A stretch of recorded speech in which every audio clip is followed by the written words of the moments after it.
Okay, this is where we ended off yesterday. President Kennedy gets assassinated. We looked at that in class. In 1963, his Vice President Johnson steps into the presidency, and he's up for re-election in '64. Let's see how he did. Yeah, quite a bit. He's the red. All right, so Johnson wins pretty much everything but the South because of his ideas on race, and we're going to look at that. And Barry Goldwater, his opponent, was from Arizona. So we're going to see the South start to drift away and really be against a lot of these more progressive civil rights laws, and Johnson's really going to be on the forefront of this. Okay, so Johnson wins by a landslide, quite a bit. All right, so Johnson comes in, and his idea, his plan, everyone has the New Deal, the Great Frontier. His is the Great Society. This is his plan or his programs to end poverty, end discrimination, end racism, and kind of fix the social problems in the United States. Now, he's able to get 206 of his bills passed. Now, think about how crazy that is. I mean, we have situations now that our president and our Congress, they can't get anything done, not even one bill sometimes, because they're arguing on everything. He's able to get 206 bills passed, which is really remarkable and shows just how well and how good of a politician President Johnson was. He looks pretty snazzy in those tights, too. All right, so we're going to look at a couple of these. First one, Medicare, still around today. Okay, if you're old, it's for senior citizens, gives you medical treatment, insurance, takes care of your medical bills. Okay, the other one is Medicaid. Now you're going to see these a lot in the news today. That's like all that's on the news. What are we going to do with Medicare, Medicaid? What are we going to do? What are we going to do?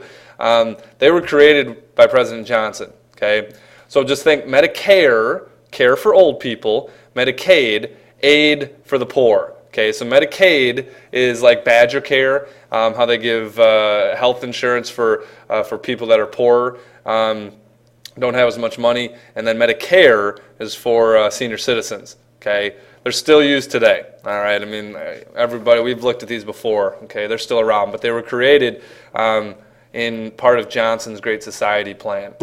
Okay. We'll go over some of these in class.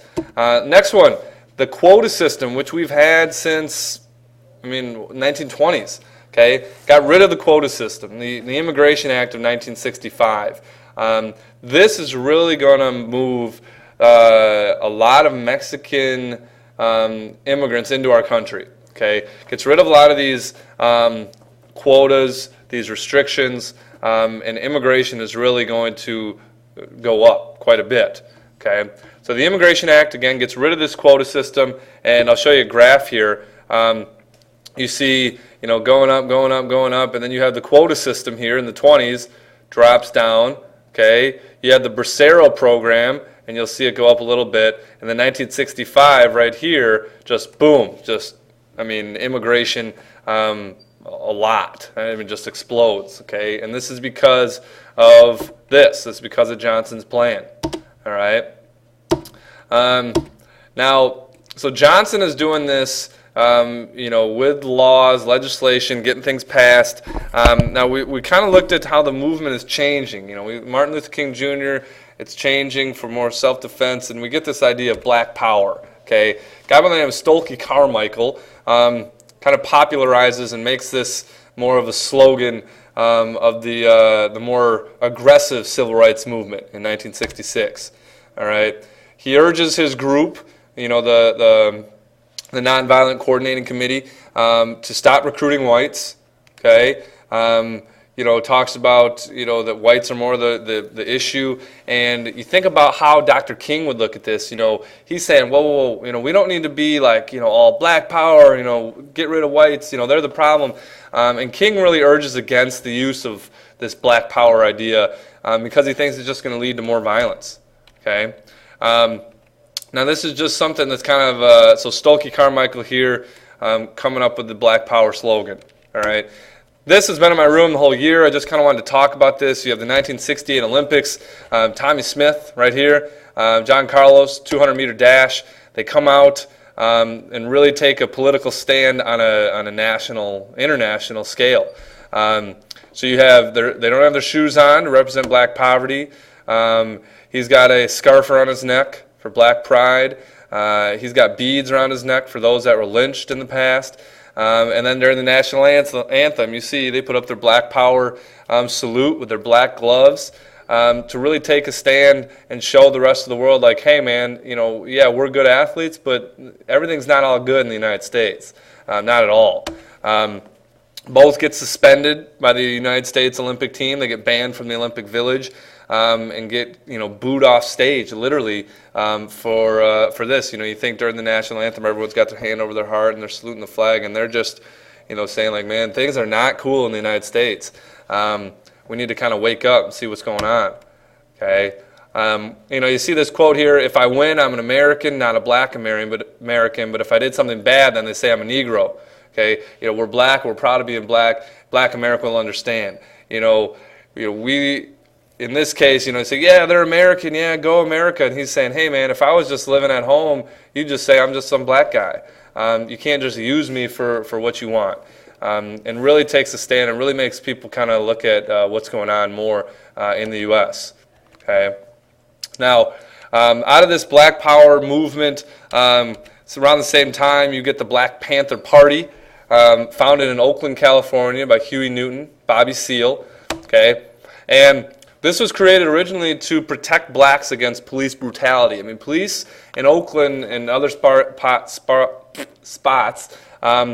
in the north and in the west in California, very, very racist, very brutal. We've looked at them against blacks. So this group says, you know what? If the blacks aren't going to protect us, we're going to protect ourselves, all right? They thought, the only way you're going to get freedom is to take it. Violent revolution is the only way to do it. You're not going to get it by marching. You need to be assertive. Okay, urged blacks to have armed self-defense, carry a gun, carry a rifle, a shotgun, whatever you need. Okay, be ready, because the racist whites they have the same weapons, and you need to be able to defend yourself. They also set up free breakfast clinic for kids, medical clinics, housing, food, clothing. They're set up kind of as a social network for the black community to kind of help out. But this is more organizing the ideas of the Black Power movement into a more organized party. Okay.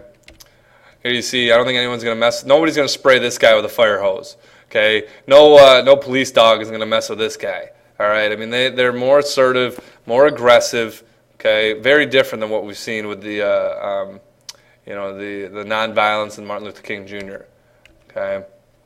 Now, Civil Rights Act of '64. You see here, you have Johnson. Okay, Martin Luther King Jr. in the background. More voting rights, more voting protection, equal opportunity in housing and in employment. And this is what, you think about grassroots movements. How do you get change? You got to get change at the top. Well, who's the top of our country? This guy here, our country, our president. And Dr. King is really showing this grassroots movement to move up and really get laws passed on a national scale. Okay, the Voting Rights Act, 1965. Gets rid of other restrictions, literacy tests. They used to make blacks take a very difficult reading test, and if you failed, you don't get to vote. Makes it so federal examiners can register people to vote. You guys read those stories about people trying to register people to vote and getting killed and getting harassed for it. Just more protections again for the black community. All right. Now. Another one, 1968, same sort of thing. It's federal laws to help out, with the black community. Now, let's continue on here and making very, very strict crime if you're going to mess with civil rights workers. Okay, federal action will be taken. Okay, now. kind of the last thing here, Dr. King visits Memphis, Tennessee to support this these garbage truck sanitation workers aren't being treated fairly. On his way out that evening, gets hit in the face and the cheek with a sniper's bullet. And really the movement doesn't have a leader anymore. And this is usually when they talk about the civil rights movement, they say 1954, Brown versus Board, to 1968. Not to say the civil rights movement isn't still going on, because there's still problems. I mean, there's still issues that need to be worked out. But now Martin Luther King Jr. is dead. There's no leader of the movement. And things just kind of splinter off from there. Okay, and we'll continue talking about this in class, and we'll kind of see if the movement is still going on or if it died with Martin Luther King Jr. Okay, so we'll wrap up here. Okay, we'll show you a couple videos tomorrow, and